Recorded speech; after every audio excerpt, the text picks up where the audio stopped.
Well, hi, everyone. Welcome to the analytics segment. I'm super excited to be chatting with Geralyn. She's the CEO of Imagia. Geralyn, thank you so much for taking the time. I really appreciate it.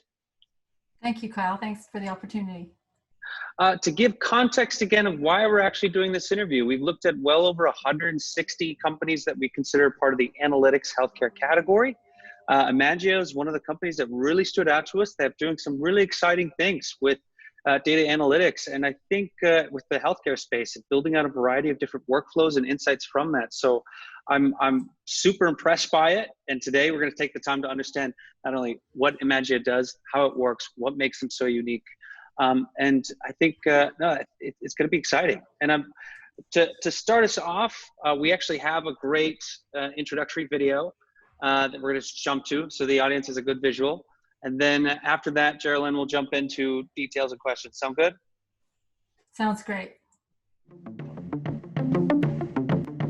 At Imagia, we gather creative minds to reimagine healthcare and reveal the full picture of personalized health. By creating a collaborative ecosystem of the best clinicians and AI scientists, we are able to tackle some of the biggest challenges in healthcare today. So I'll just give you a little bit of an overview of how we approach our ecosystem with our platform, because platform and ecosystem are words that people use all the time, but I think this visual it really sums it up. So our collaborators are clinicians who bring their expertise and insights on the data, hospitals or HCOs like multi-hospital organizations and government, and then of course AI experts and researchers within hospitals, but also within research institutions. We have privileged relationships with a number of AI institutes, and this just ensures that we keep leading edge, and we're always trying to be on the forefront of what's being developed. So that's sort of on the left side of the diagram. And then our platform, as I said, is installed in hospitals for the clinicians to use, and helps them get access to their data, so it breaks down the silos, allows them to apply their clinical insights to it, all in a private and secure fashion, and start to do some of the early stages after cohorting their patients for outcome-based discovery, then to get into sort of an we call it digital AI biomarker discovery, and you can call it clinical decision support, call it whatever you like. But we have tools and capabilities that automate that journey for the clinician, because they're not AI experts, nor do they want to be, nor do they need to be, but they're absolutely critical, because without them, you're not going to get to something that's relevant for the patient.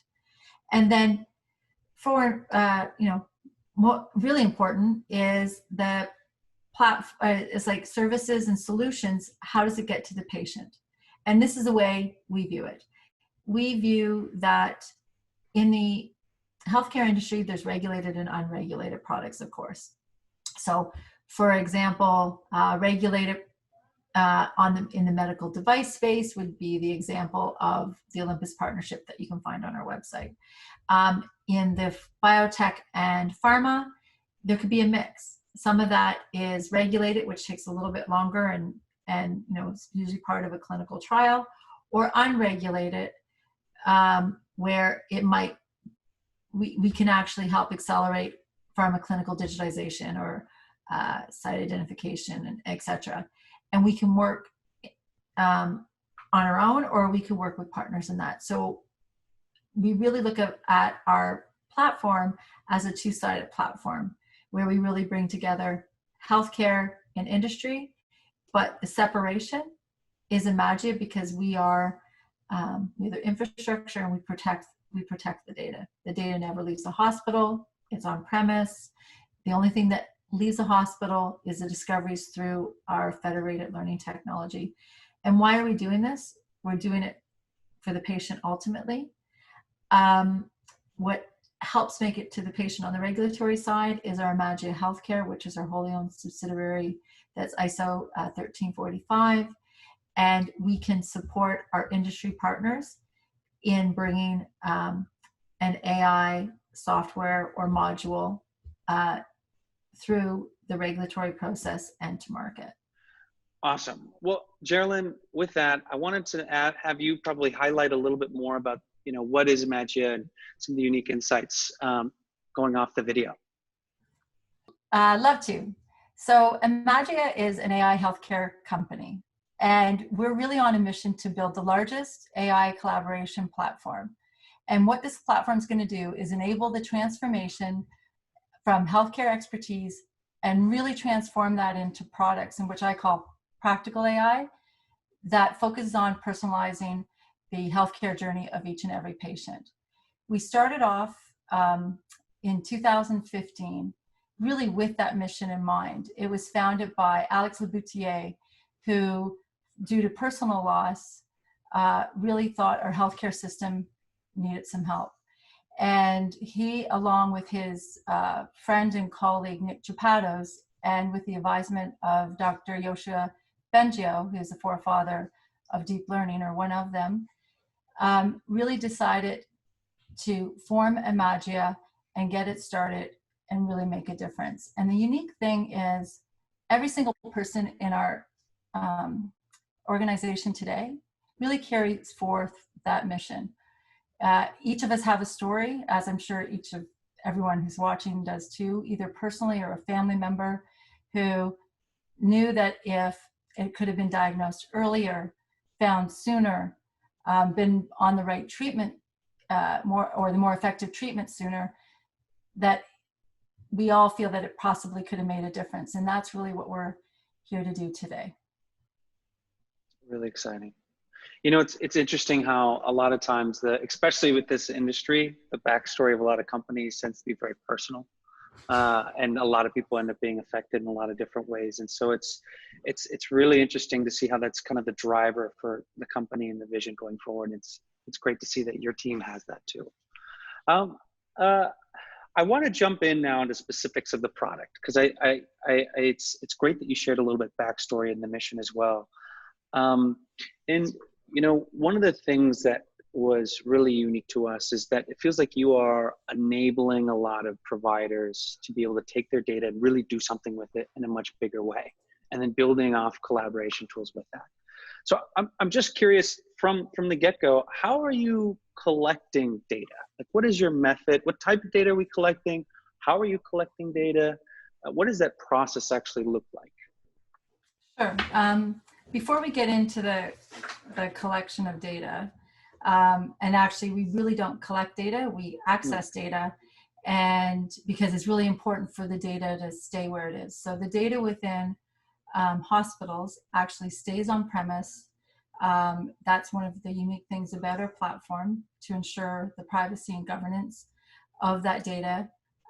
They're the custodians of their data. We are more the shepherds or the fiduciary of the insights from that data. So that's the way we think about it. But if you think about data access and how you really we are going to get to our goal of personalizing that healthcare journey, there's so many different stakeholders that are involved in that. And from clinicians in the hospital, I mean, so clinicians, researchers, hospital administrators, there's a lot of stakeholders that we actually make sure understand the benefits of our platform and how we can really help them innovate throughout the whole cycle. So the access that we have data to, really, the platform has visibility to live data in the hospital, essentially through an HL7 feed. We're integrating all kinds of the different data. So you think of the type of data that's in a hospital. So anything from CT scans, MRI, text reports, radiology reports, path reports, genomic information and profiles, all that resides in the hospital. And that's one of the problems we're solving. It is very siloed. It is stored in ways that are for daily use, not for use to actually look at what we would predict outcomes by. So, in order to do that, we need to make sure that we prepare the data properly for AI. So our platform goes all the way from ingestion and indexing of that data to cohorting the data. And when I say the platform, I mean it's the tools in the platform that enables the clinicians to sit at the console,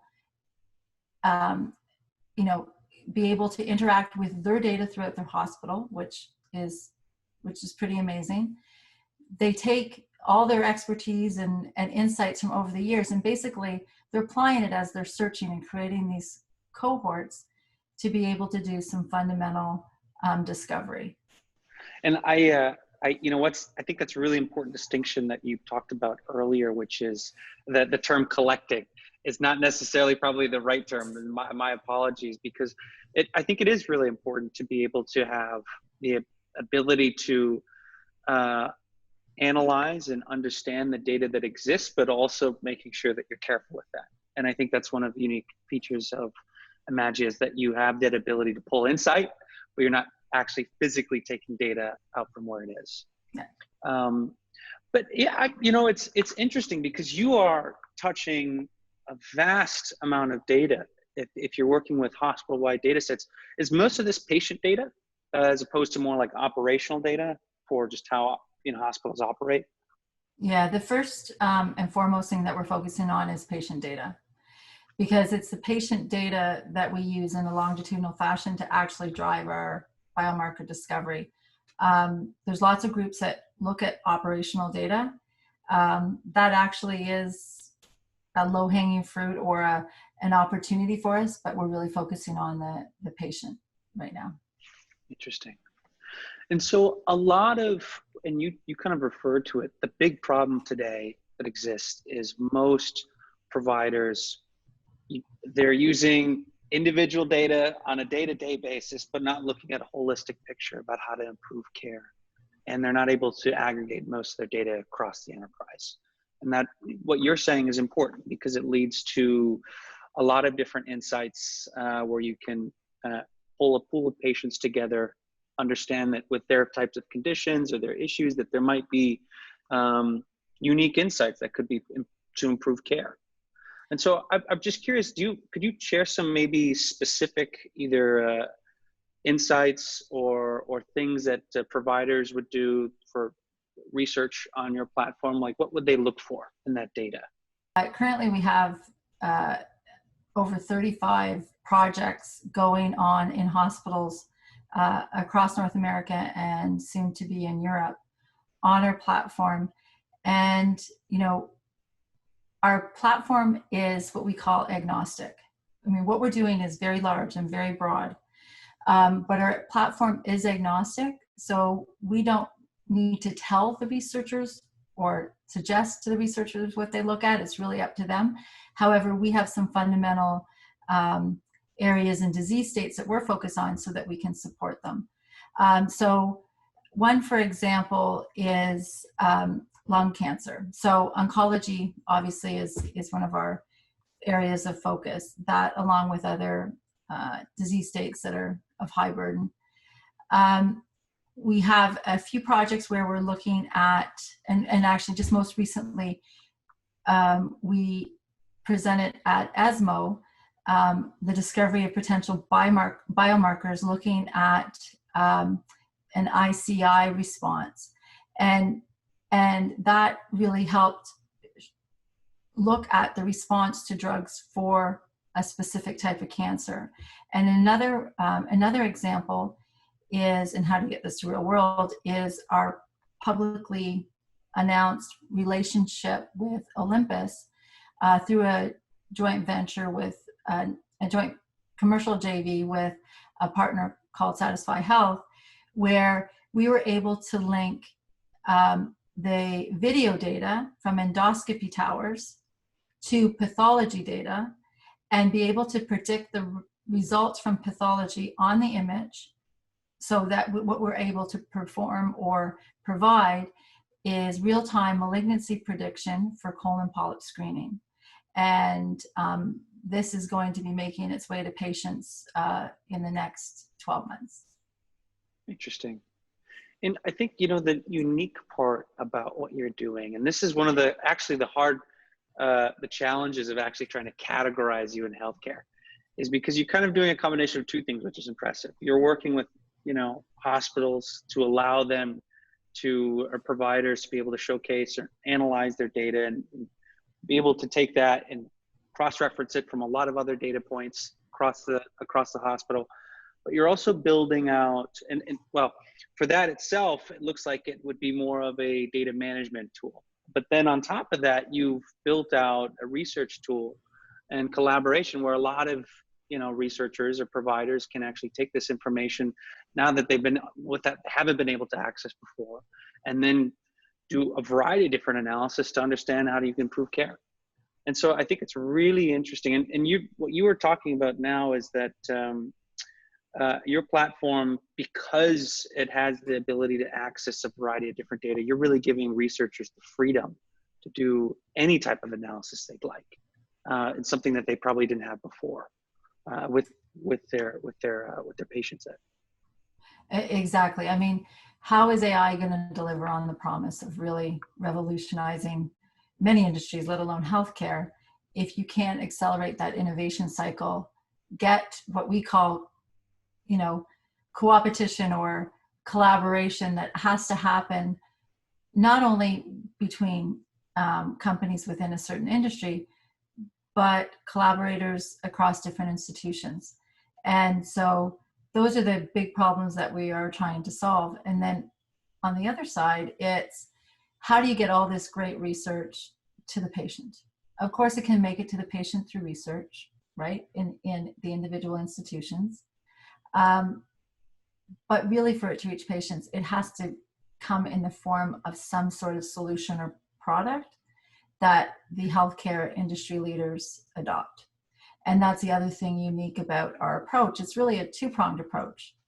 We have a platform, a discovery platform that actually are tools that are installed into a hospital for the clinicians and researchers to use. But it also, because we get access to data, it also allows us to complement some of our discovery process for biomarkers and bring not only what the researchers work on, but questions that industry may have to solve problems that they have. So we have this unique ability to, or demonstration of ability to partner with industry. We have Imagia Healthcare, which is an ISO 13485 subsidiary of Imagia. So we bring the commercialization and productization expertise within healthcare because, you know, some companies think that they have some cool technology that they can apply in healthcare, but we're highly regulated. You have to know the development cycles. You have to understand how products make it to market. Some of the nuances from regulatory payers, you know, the whole dynamic market access. So you have to understand it. And we have a unique team that covers all those things off.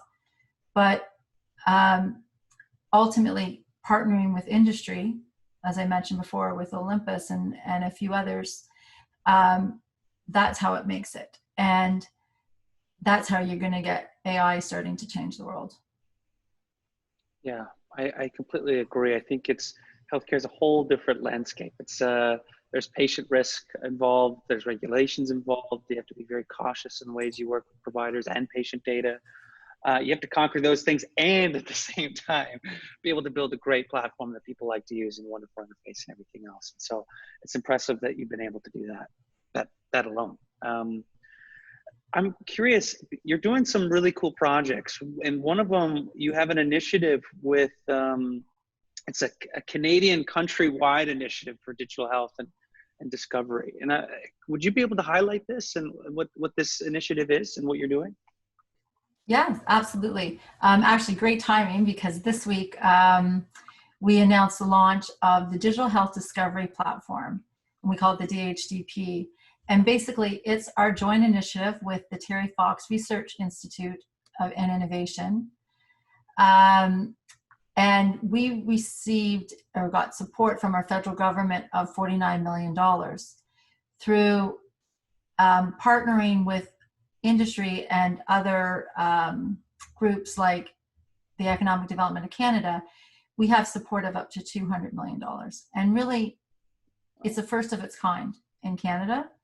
So our evidence platform technology really becomes the backbone for Canadian hospitals, and we hope to duplicate that in other countries in the world.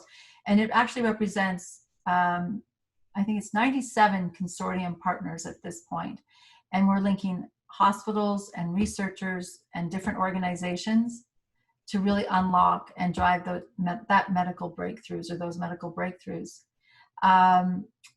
It also takes into account not just the technical aspects, as we were sort of talking about earlier, but the full scope of data, governments, and policy issues. And the objective of it is really to advance the next generation of data governance principles and technology to transform healthcare research and collaboration. So at the net, it's going to accelerate precision medicine for cancer patients, pan-Canadian, as well as, so oncology is one aspect, and then the other aspect is innovation areas such as Alzheimer's. So we really hope to have some exciting results over the next few years. Wow, really impressive. It's hard to work at that scale, especially with what you guys are doing. It's really cool. I'm curious, what does that implementation process look like? How do you start working with hospitals and acquiring data sets, and what does that process actually look like? So I'll share with you top line, because there's some secret sauce in that, because it's, as you can imagine, it took us quite a while to be able to get our first few partners on board. There's a lot of legal policy, demonstration, credibility, things that you have to cover. But once we actually got our first few partners, obviously the ball started to roll. So given that it's an on-prem solution, we actually install some hardware at the hospital. We work very closely with the internal IT departments in each institution. We have some third-party partners that help us with the connectivity. And basically, once that hardware is present, we've actually are getting down to the point where we can almost do remote deployment. Once all the checks and balances are there, it's a matter of a few clicks of a button once everything's hooked up. Interesting. I think that's an important aspect, is being able to easily work with such a huge, complicated system, and then also data set of, it's really impressive. And I'm curious, what does this look like on from the user's perspective? As you acquire data from a hospital, is the users of that data would only be the hospital itself, or can this, depending on, I guess, the hospital, can they also share that with other third parties? Yeah, that's a great question. So first of all, maybe I'll address it from your second part of your question first. To solve and address or develop some of the solutions we're trying to develop, one hospital likely doesn't have enough of the proper data, right? You need to, not only do you have to prepare the data and make sure it's clean data, but you have to make sure you have statistically robust numbers that are significant to be able to get to a clinically viable solution. So for some of the disease states, one institution doesn't have it. Even some of think of the largest cancer centers or hospitals that you know of. For some of it, it doesn't exist. So the collaboration is really required between multi-center. And that's where we do something called federated learning. Because the data doesn't actually leave the premise of the hospital and only the insights do. It's the insights that we transfer from hospital to hospital. So each hospital deals with their own data, comes up with their own cohort to match whatever, the PI or what the clinical trial study or the IRB says, and they come up with it. And then as we learn from one institution, then it gets quicker and quicker between different institutions as we transfer that learning. So that is really key. And that's another unique thing is this now allows institutions that may not ever or have ever collaborate together on a common goal. Well, I suppose in that, by having that process of doing both an on-premise solution and only taking insights, not the original data, patient data itself, I suppose that's how you've been able to avoid any type of security issues when it comes to patient data and regulations when it comes to patient data. Is that right? That's one part of it. I mean, I wish it was as simple as that, and not that federated learning properly on premise is that simple, because, federated learning, we purposely built it to deal with the challenges of being on premise in a hospital setting where you might have different hospitals collaborating, the amount, the type, the homogeneity of the data may not be the same. So there's lots of things to overcome, but there's quite a few other challenges with ensuring that you have privacy and governance within an institution. Yeah, no, it makes sense. I mean, you're doing, it's from the outside in, it might sound easy, but the reality is it's really difficult to take an immense amount of data set connecting directly with a variety of different hospitals, and that data itself has to be structured to make sense with other data sets that probably not even the same in a variety of different form factors, and then being able to compare that and pull insights and compare that with many other hospitals. That itself is really tough and impressive that you guys have done that.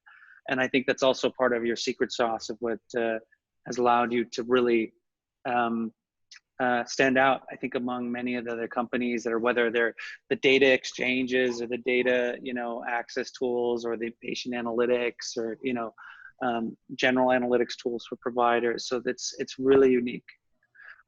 How did you, when a user enters your platform, and what does that process look like on their end? Can they select a variety of different data sets, or they normally start off with an insight and then they can build off of that?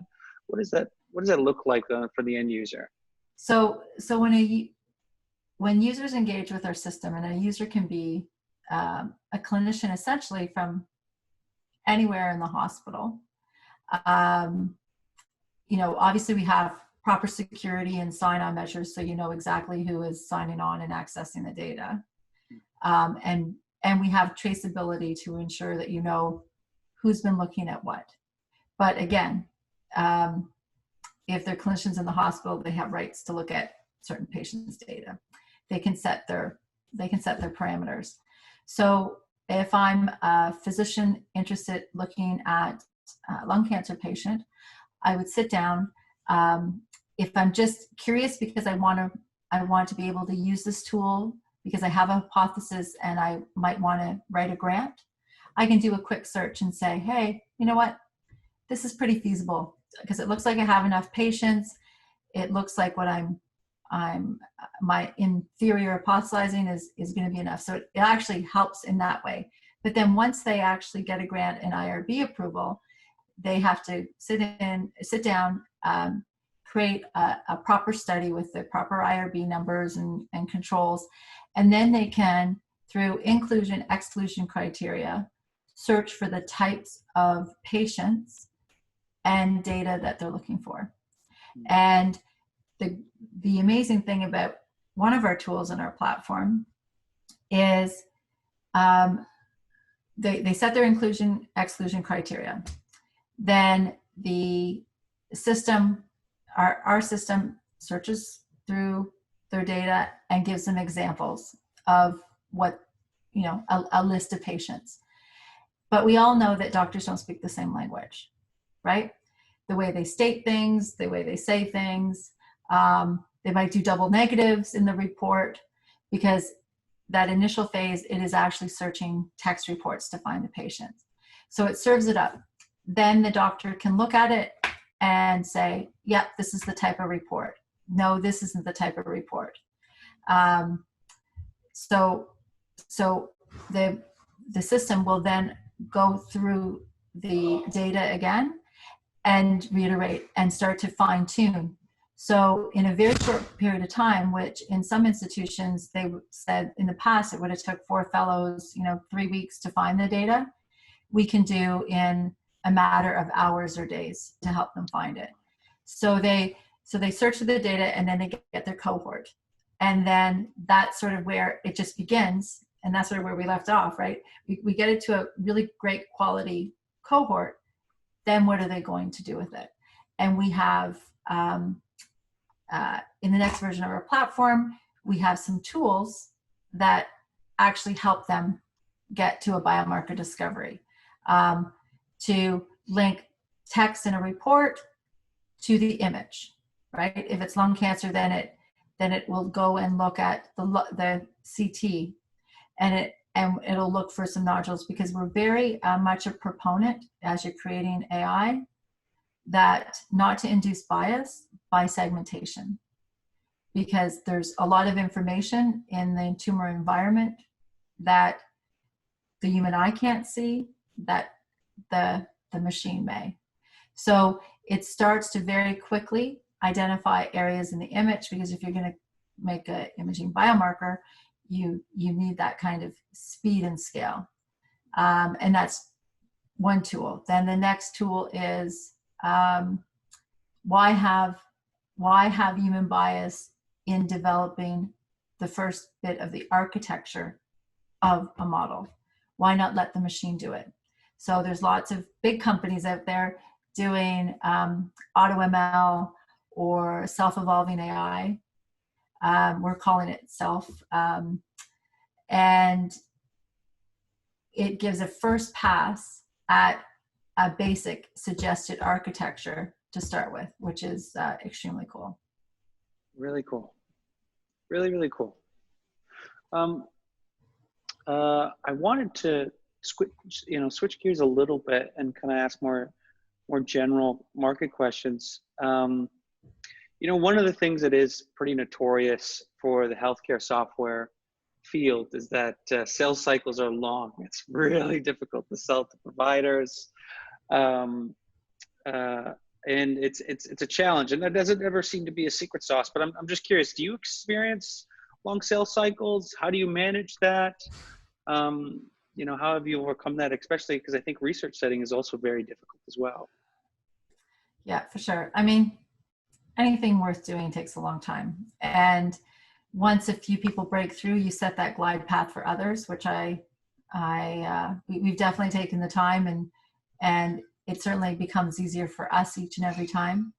So our hospital partners aren't our customers. They're what we call our collaborators. So there's not money that exchange hands where they have to pay us for the platform. We do.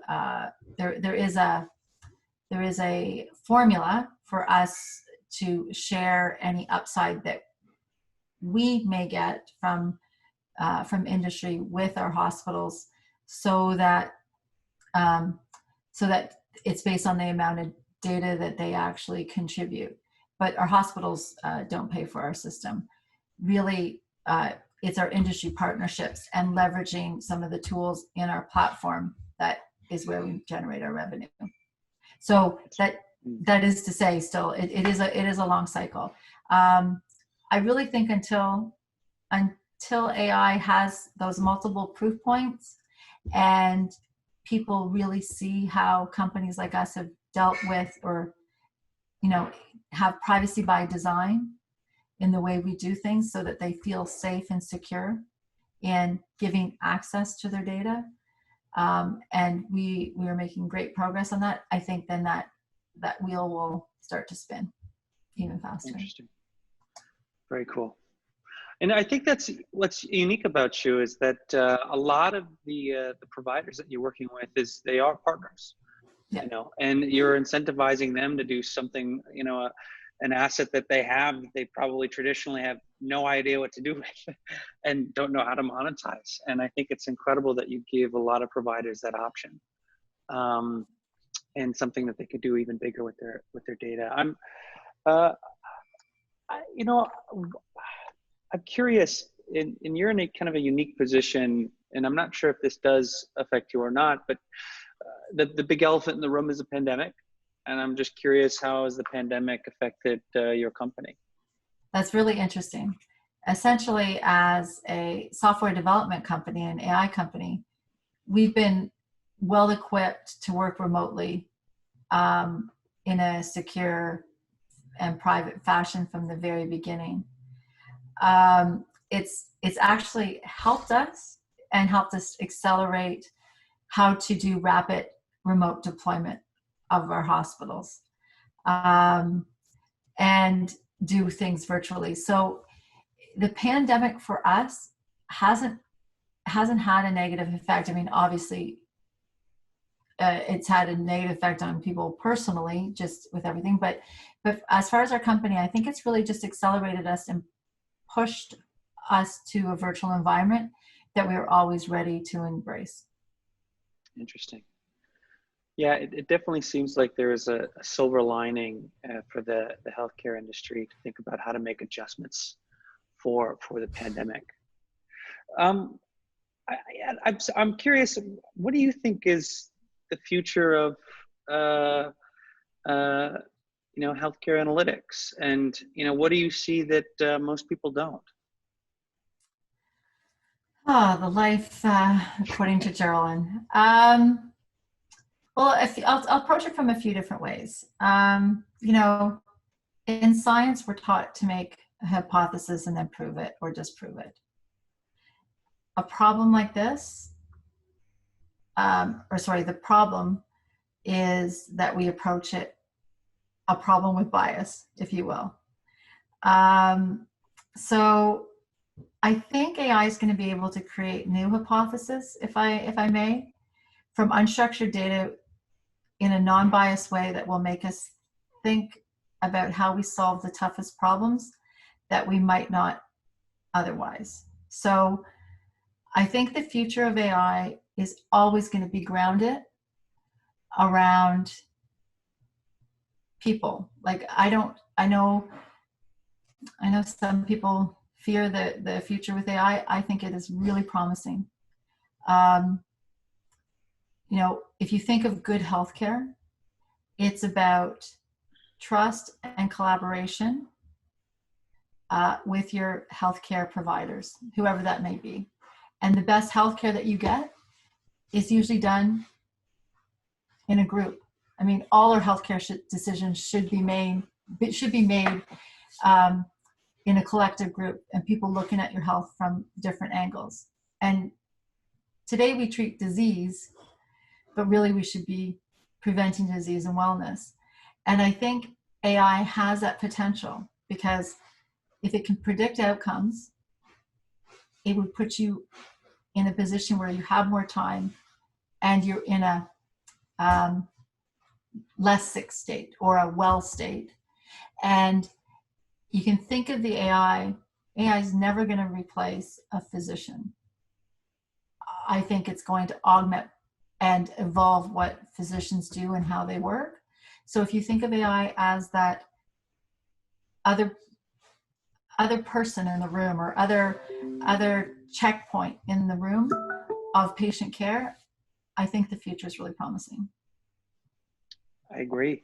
I think, you know, thinking of artificial intelligence as a tool that is going to be able to allow a lot of, in this case, providers to do something and researchers to do something that wasn't, in most cases, physically possible to do before, and now to have the ability to do that. And I think that's what's impressive about your platform and your company, is the ability to take what was physically probably impossible of collecting an extreme amount of data, what would be very expensive and take a very long time, and then being able to pull you leveraging AI to pull pretty unique insights from that. And I think that's really impressive, really impressive.